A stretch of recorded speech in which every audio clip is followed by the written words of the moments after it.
Ladies and gentlemen, welcome to the Real Firm Podcast. Thank you for joining in here with me, tuning in to the conversation of whatever. This is one that's going to be very specific again. Whether you're on the audio platforms or the YouTube, appreciate you coming around back from the last one, which was pretty wild, which I'm going to get into here on this meager platform podcast. I get into things I'm interested in. It actually started out with me just interviewing local artists and turned into whatever this is now. But if you're just listening and you haven't seen the YouTube video that was of last week's episode of the Terrence Howard reaction, it wildly exploded, stumbled into the trend thing, and so I'll get into that. Fully clowned in the comment section, which I guess I kind of asked for, and that'll be we'll get a little firmware update on that, and of course, naturally, I feel the need to just at least go a little further into the Terrence Howard thing, get to the central point of his whole theory, the Lynchpin, as he calls it. And of course, as a Florida man myself, end it off with a nice Florida Man of the Week. Strap on your tinfoil seatbelts or whatever, and let's get into it. Enjoy the ASMR voice. Fall asleep to it if that's what you're into.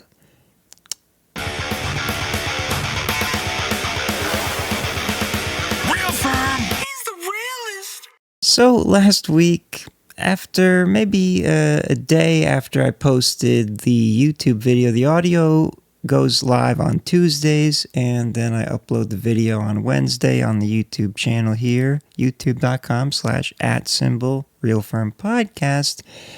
And I think it wasn't until the next day where I was seeing comment notifications and then internet friends saying it's got a bunch of views, and then I'm like, I think this is not going to be good, because I wasn't really prepared for that type of exposure relative to what I'm usually getting.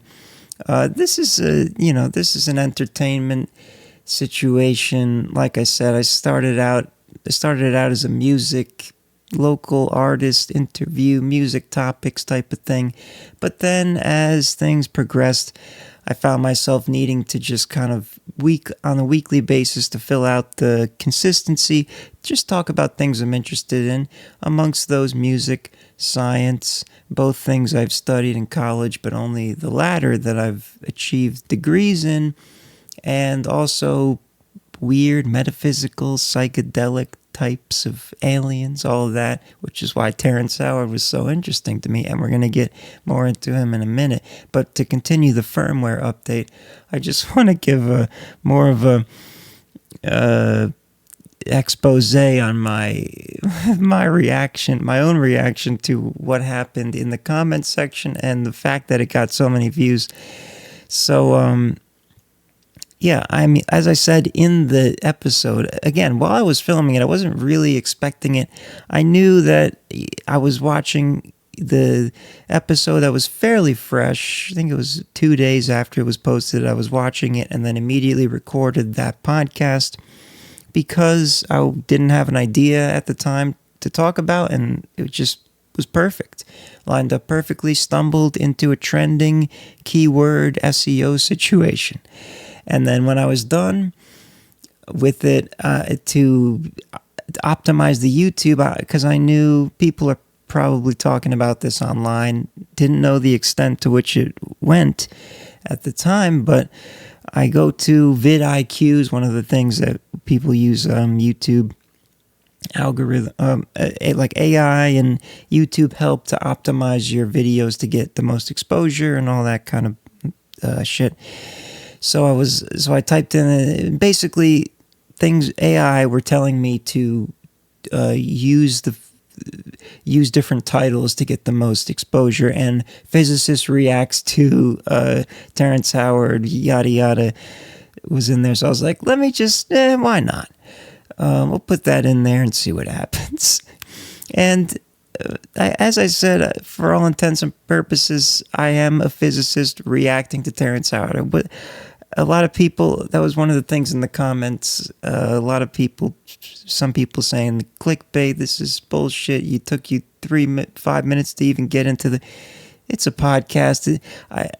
People probably saw the title and the thumbnail, didn't see the podcast part, and were like, oh, it's going to be a YouTube video with a nerdy physicist PhD guy that breaks down everything he says, and then they were let down by me doing my podcast thing. So I understand. I asked for it. It is what it is. But I'm not complaining about the views. We want the views, but the whole comment eruption is some. I read up to 20 of them, and then I was like, I got to stop this rabbit hole. I'm not used to that kind of thing. But I appreciate everyone that has.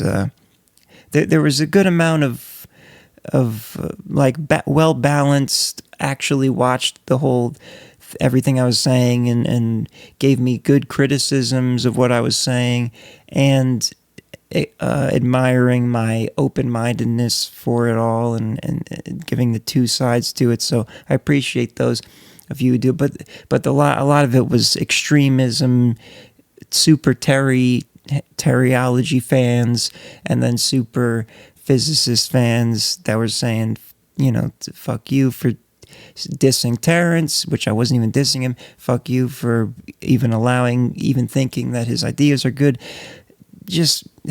And probably most of them just clicked to comment, that kind of thing. It seems like the whole Joe Rogan comment section has that's the vibe that I got from that comment section that spilled over. It has devolved into, it seems like it's giving like a subreddit vibe where the Joe Rogan subreddit community kind of just, now that he's back on YouTube, has treated the YouTube comment section as their subreddit, and they oftentimes don't even watch the videos. Anyway, I don't want to get too caught up in talking about the comments, but it's just a whole new experience for me in this podcasting space, and I'm sure this episode won't get nearly as many views, but I appreciate anyone and everyone who sticks around to hear what I have to say, because I will break down. I'm going deeper into the Terryology, the Lynchpins, and because that was another criticism, I only touched upon a few things that he said, because I got a time. I don't want this to go too long due to the podcast format that I've set up here. And I'm still working around it and changing things, but we do as we go. We have a good time. It's what it's all about. Having a good time, talking about what I'm interested in if I'm by myself, and if I am with a guest, also talking about what I'm interested in, but with the guest. So that's the gist. What else here? So I thought I treated him very open-mindedly. I was just very taken aback, but this is the internet. And so apologies to anyone who felt clickbaited into it. It was not, physicist reacts. I gave my reaction, but I am not, let me go back to that one more time. I'm not a professional physicist. I am a trained physicist, but do not occupy the role of a physicist at this moment. I'm a little rusty as well. It's been a couple of years since I've been out of that workforce and the academia of it all. But I do have the degrees, and I have co-authored paper, published in peer-review articles. My specialization was in nano micro materials and solid-state physics and stuff like that. So, and then I got into a little gemology in the workforce, which is a whole different kind of thing, but still solid-state physics involved. So anyway, I have the background to kind of understand. Terry, on the other hand, has a background far deeper than I have, yet is wilder than anything, which is why I'm so compelled to continue to lean into and hear what he has to say, read what he has to say in the case of what I'm going to talk about here. So one of the main things that I left out of the last episode was his main core system of theory that his technology and patents are based off of is this Lynchpin construction, geometrical. It's very convoluted, but he has in his book, the 1 × 1 = 2 book, I believe that's just what it's called. By the way, it's all free on his website, which is, again, another reason why I highly respect this man for not only the amount, the combination of offering it all for free, showing like there's no it doesn't seem at all like he's trying to profit off of this. So that gives him credence in the fact that he truly believes and is like fully invested in this with his own like mind and path of life and purpose, combined with the amount of knowledge he's congregated and brought together to construct this theory, these alternate theories that he has in the kind of metaphysical realm. So it continues to blow my mind. There's so much information. I have not been able to get through it all because it's so much. I had ChatGPT summarize some of his patents, which I'll get into in a little bit later, which are quite interesting. But again, yeah, I mean, so this book 1 × 1 = 2 is 150 plus pages, and he goes through all kinds of mathematical history, physics history, back to like the Mesopotamians. He really corroborated a lot of information and history. It gives you a good idea of how dedicated he is, which, as someone who has an open mind for the non-conventional and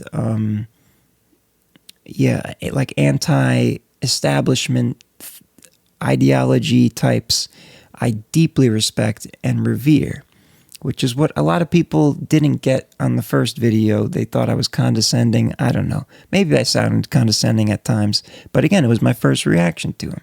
Now that I'm reading more, I'm actually respecting him even more.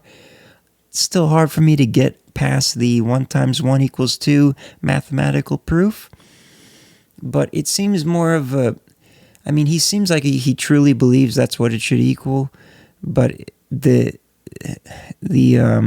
implications that has for all of science and mathematics as we know it is just so revolutionary that it would. But he also addresses that in his book kind of and seems to get it. So again, he's super intelligent, probably far more intelligent than I am. So I'll put that up there. I'm not trying to say I'm smarter than him or anything, but we gotta get into this. The Lynchpin. This is his technology. The thing that his theories all lead up to, and then lead to the patent that are all based on. The patents are all based on the construction of different engineering based on this Lynchpin geometrical structure. The weird thing is when you go to his website, there's not like a very clear it seems quite abstract and not super direct on defining what the Lynchpin is, which I suppose for a broad audience it could confuse. Maybe that was a choice to make, but the reason why the establishment, scientific and academic community discredits him and doesn't give him the time of day is probably because his lack of education, which, again, official education isn't everything. But he has a lot of patents, but he doesn't have any, actually, that's not true. So it's another thing I'll get into, but first let's backtrack. Sorry, I'm a little all over the place, but it's just because there's so much. I do have a outline here, but this is what this man's theories do to my mind. They make me go all over the place. So let's go back to the 1 times 1 equals 2. So on the 124th page of this book, he finally gets to his definition kind of the linchpin, which, by the way, linchpin, he spells it with a Y, but originally, like, the original definition of a linchpin is like a rod that connects the wheel to the axle, or a pin that holds the wheel in place with the axle, something like that. So it's kind of like a metaphorical use of the word to describe his fundamental unit of construction in his inventions and whatnot, and theoretical framework. So he goes up all about dodecahedrons, and then so this is just a sentence.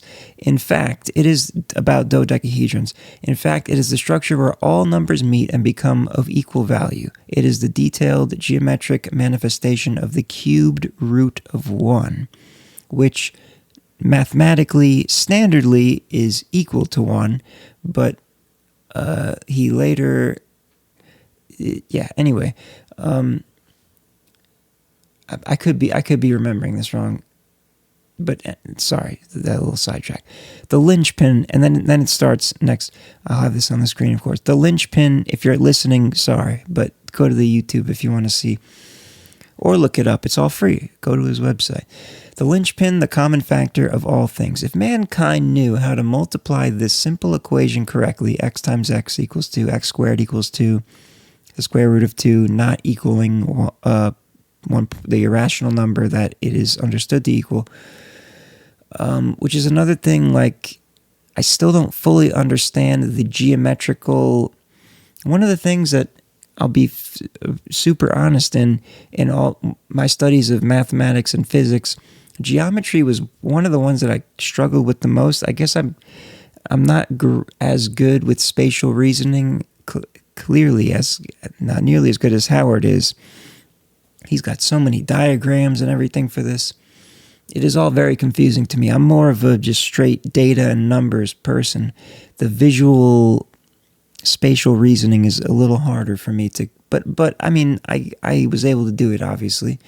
It was just a struggle. So it is harder for me to kind of fully understand.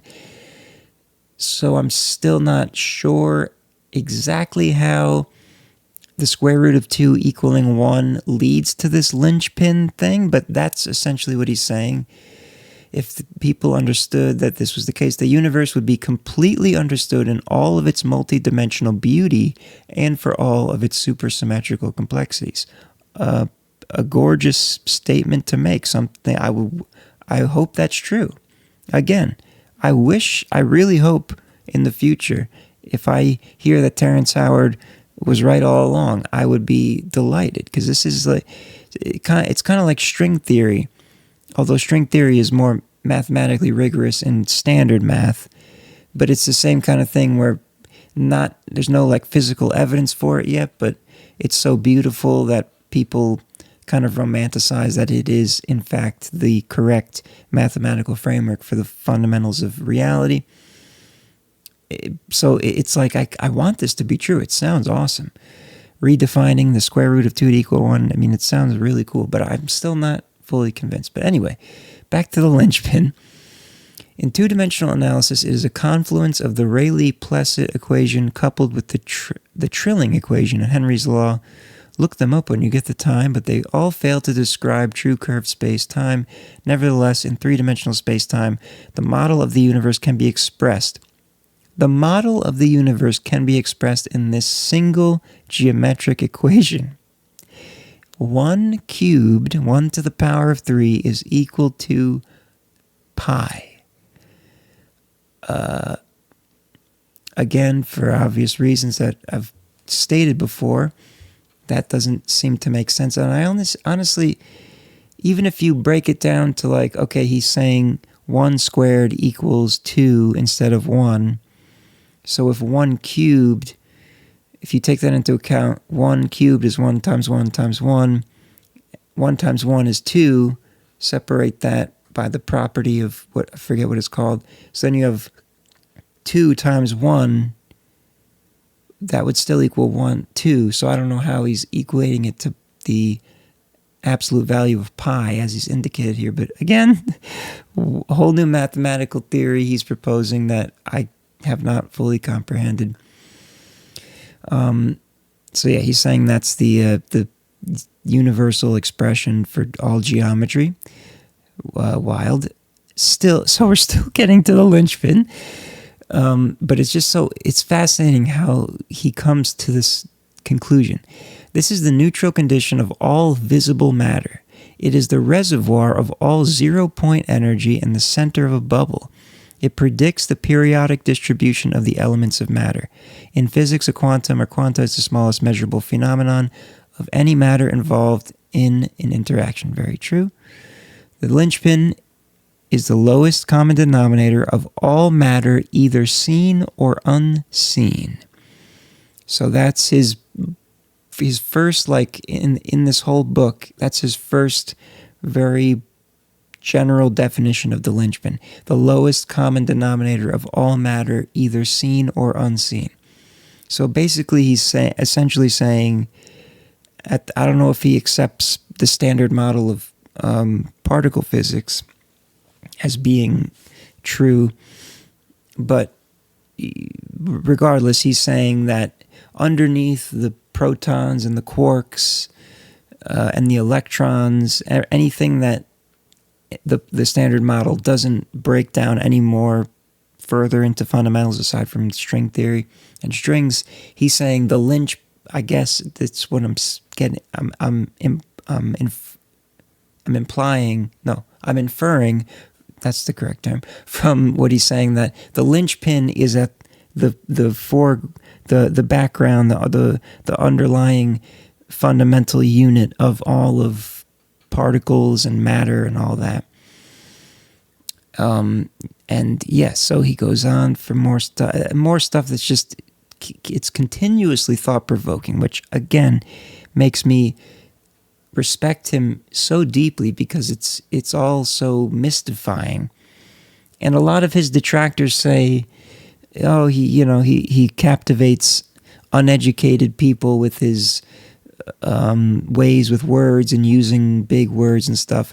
But again, like I say, I'm not an extremist. I like to stand in the middle.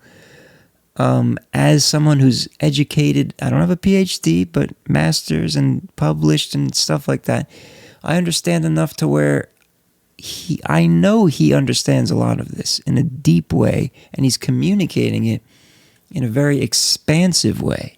So it's not just a bunch of bullshit like, oh, this is the Lynchpin, and blah. This is some serious logical reasoning based on what could be a fallacy, but we'll set that aside for now. The Lynchpin is the internal dimensions of a torus, a dynamo that converts and recycles all energy by reconditioning it through the effects of motion and pressure.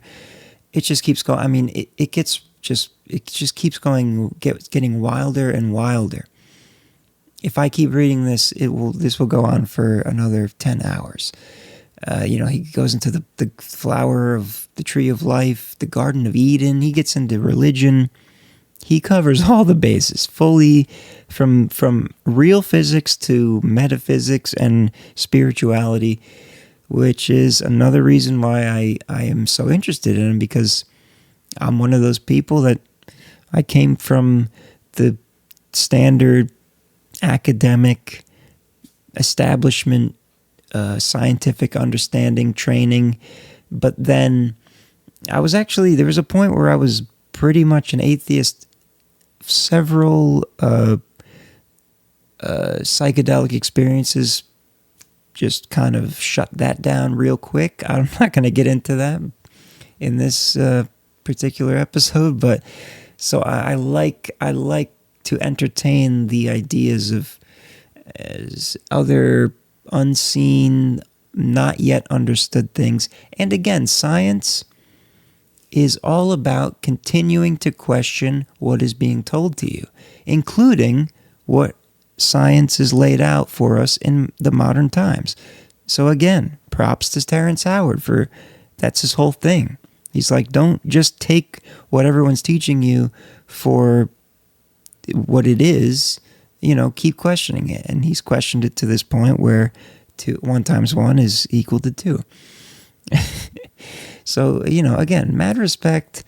It goes into a lot deeper stuff, and I don't want this to go super long, so we'll cut it there in terms of this book. But I do want to go deeper into the Lynchpins. So if you go to his website, it's called terryslynchpins.com. The Lynchpin trademarked, the common factor of all things, is what it says under the headline there. And then he's got a video that basically kind of summarizes it pretty directly. The quote is, what is the quote? The quote is, the point, he defines it in the video as the point where 6 pentagons meet. So again, a lot of different kind of abstract, that's not really abstract per se, but the amount of information, to me, it feels like he has so many thoughts and ideas, and he's organized them very well, but not enough to communicate it very straightforward.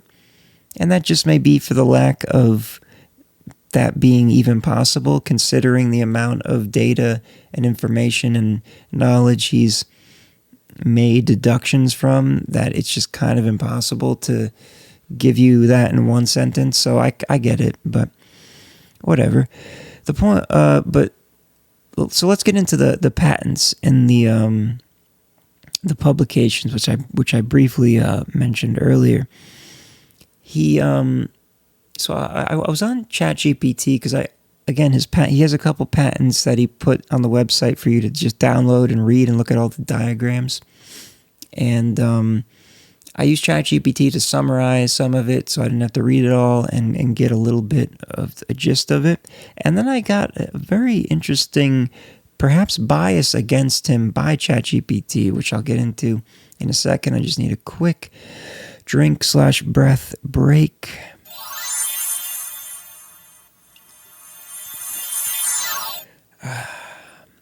Okay, rocking the Truly Unrulies because they were buy one get one free 12-pack. Can't pass that up. Great deal. Shout out to Publix. Okay, so I'm trying to think if I want to. So he has all these patents, right? And I was thinking, but so I asked ChatGPT, does he have any peer-reviewed scientific publications? Because one of the reasons why I was assuming, aside from his pushing of the very revolutionary, radical idea that 1 times 1 should be equal to 2, aside from that, the other reason why the broader scientific community discredits him is because of his lack of evidence and proof and publications, as that's the academics world of giving your credits, your CV, your curriculum vitae, all of your work that other people have reviewed and have checked off on, which isn't always a perfect system, of course. People get through that easily. So not saying that that's an automatic means you're legitimate, but I was assuming he had a lack of that. Right, but he has a bunch of patents, which are a thing, which are a legitimate thing. But there's a difference. Patents are, anyone can submit a patent, and as long as it's cohesive and brings forth a novel, original idea that's not obvious or hasn't already been done, and you write it up and it's you get the right certifications, whatever, it's patented and it's a legitimate thing. I mean, anyone can do it, but if you go through the patents, you'll see that he's put in a lot of thought and work into assembling these diagrams and the descriptions of them and how they work. So, but I was like, where's the articles? So maybe he just doesn't have any articles, and that's why nobody believes him. So I asked ChatGPT, does he have any articles? I said, has Terrence Howard authored/co-authored any peer-reviewed published scientific articles? Now, of course, ChatGPT, right now it's at 4.0, the Omni model, the newest one. So it obviously didn't scour the whole website, but it did spit out Terrence Howard has not authored or co-authored any peer-reviewed scientific articles, despite his claims about developing revolutionary scientific theories and technologies, such as his redefinition of basic mathematical principles and his work on propulsion systems. There is no record of his ideas being published or validated in scientific journals. His scientific endeavors and patents, like those related to the Lynchpin technology and alternative propulsion methods, have generated media attention but lack peer-reviewed validation and acceptance in the scientific community. So I read that and I was just like, all right, yeah, I guess he probably doesn't. And then I dug a little deeper, and turns out he has authored, or at least co-authored, I don't remember the exact one, but I'll put up a screenshot. He has an article published in the, what is it called? SAE International, what does SAE stand for?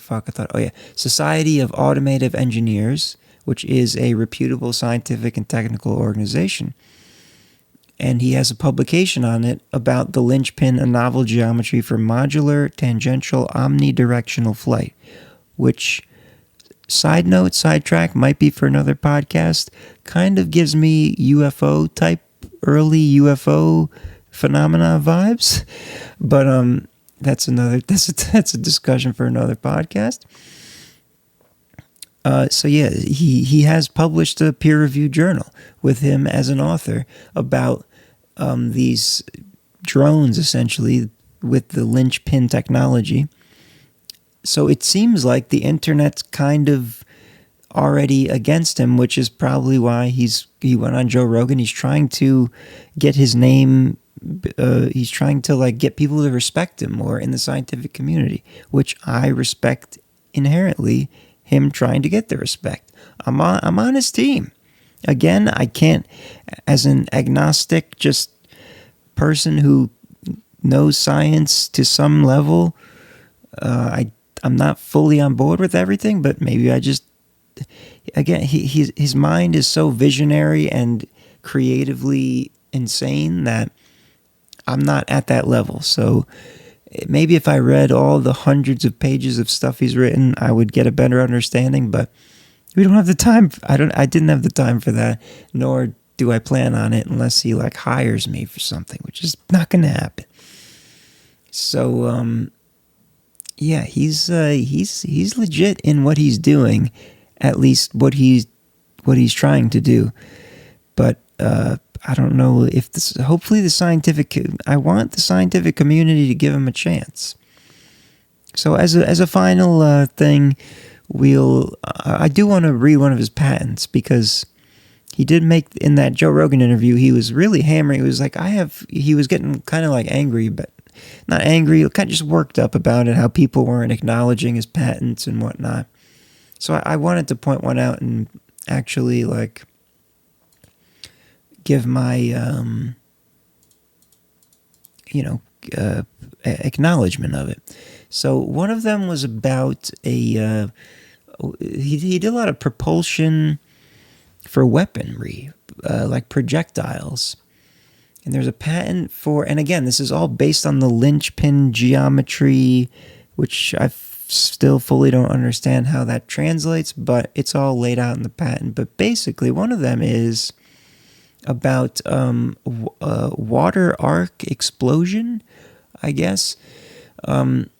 So he's emphasizing the switch from chemical in terms of projectiles like missiles and bullets and shit like that.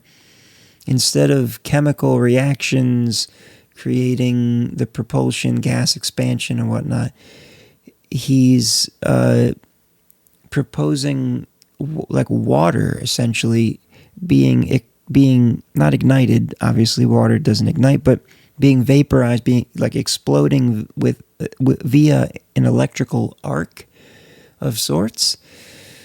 And So yeah, one of the summaries here was when an electric arc passes through water, it causes a rapid explosive reaction resulting in the formation of a dense fog composed of tiny water droplets.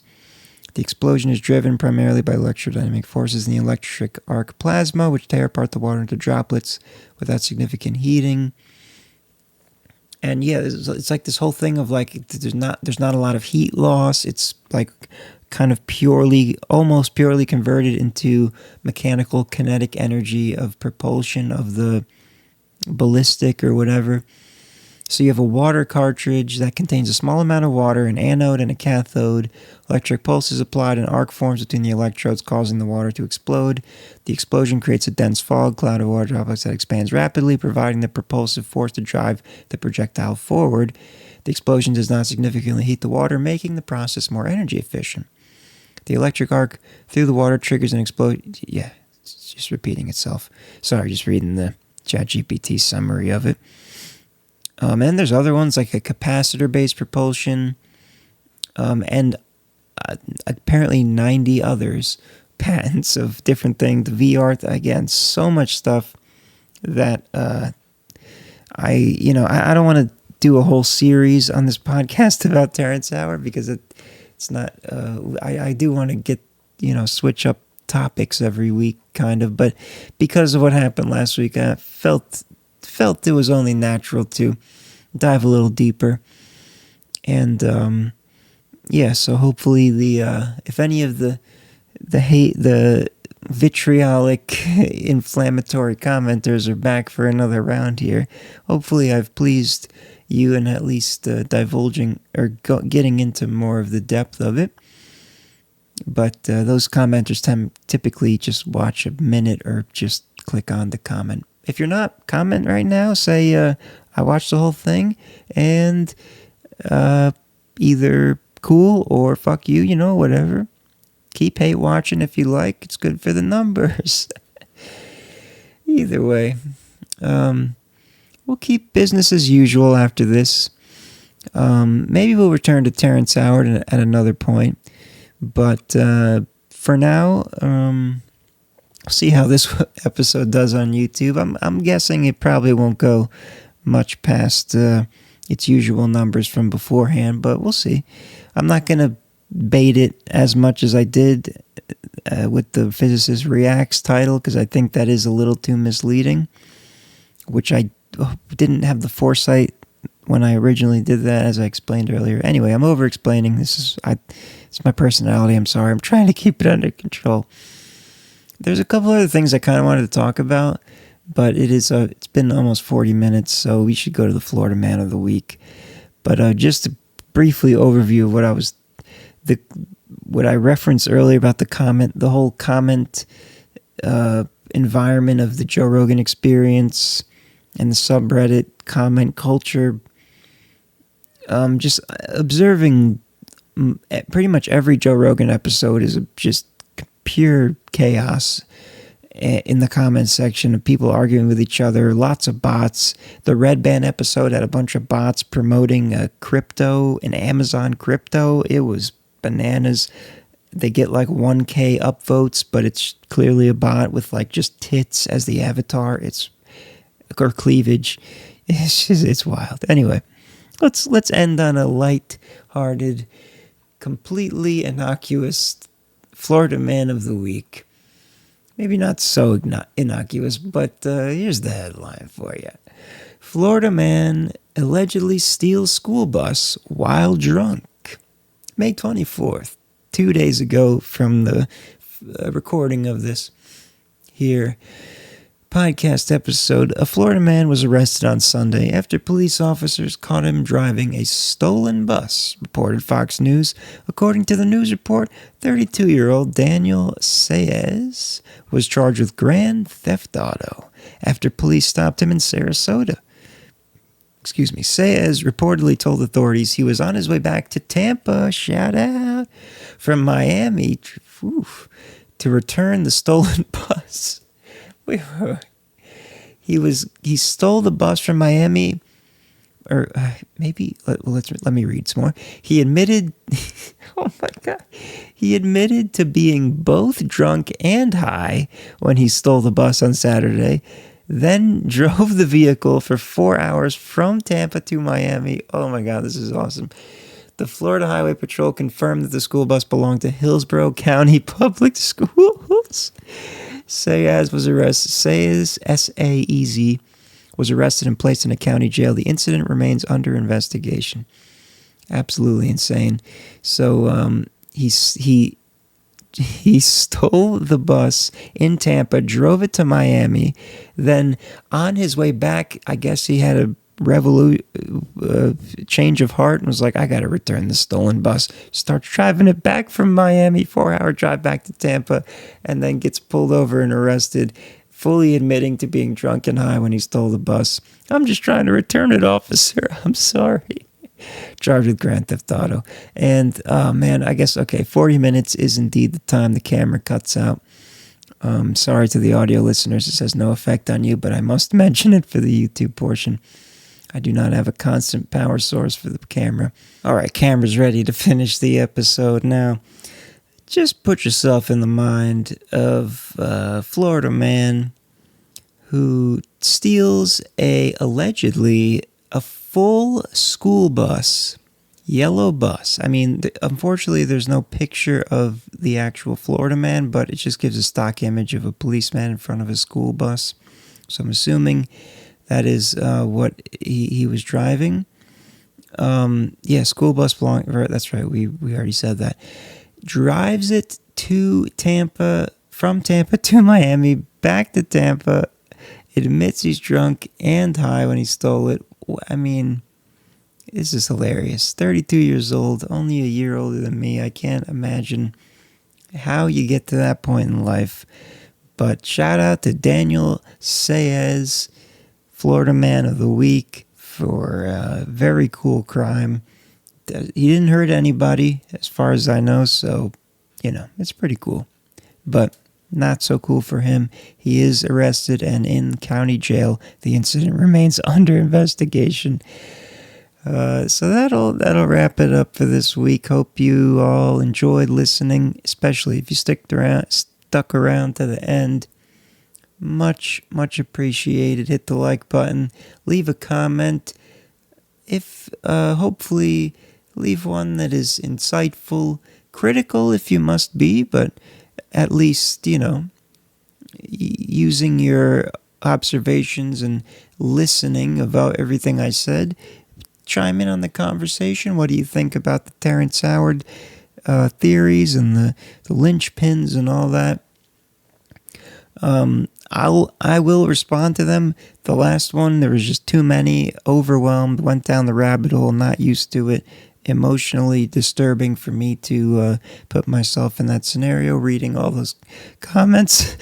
But yeah, I mean, I'm assuming this one won't get as much exposure. So that's what we want. We want the community to slowly but surely increase, not some kind of out of nowhere explosion of high scrutiny and criticisms without knowing me or having any background of what I'm doing here. So again, this is all just having fun, talking about what I'm passionate about and what I at least feel like I know about.